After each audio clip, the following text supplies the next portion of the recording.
SWAT teams, 110 police officers who were very brave in their action during this operation. They were fired upon for multiple hours in situations that they simply hadn't encountered before. I would also like to commend the level-headedness of the Saint-Denis inhabitants, and I would like to tell them that throughout this operation, they followed the advice given to them by the police forces and the actors present on the field. By doing this, they contributed to the success of this operation. Of course, over the next few days, during this investigation, we will continue our operation to fight against terrorism. I would now like to give the floor to the Advocate General of the Republic. I will come back on some of the details during this afternoon, but a brief overview for the moment. No one has been able to go into the building yet, so the scientific investigators have not been able to go into the building yet.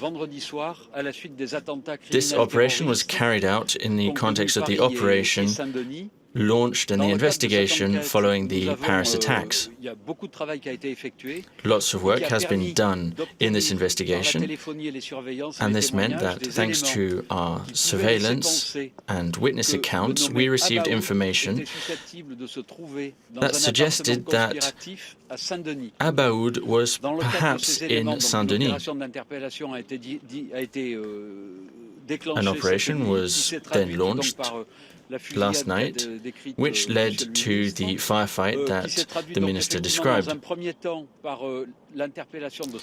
This led to the arrest of 3 people in the apartment. Secondly, to a woman who set off a suicide vest, and then to the death of another terrorist who was found after the operation. He had been hit by grenades and other projectiles. 2 other people were arrested as they were hiding in some rubble, and a further 2 people were arrested, including the person who provided the apartment and an acquaintance of his. For the moment, it is impossible to give you information on the people who have been arrested. We still need to determine who is who, and following the investigation, we will be able to tell you who was in the apartment and what this means for the investigation.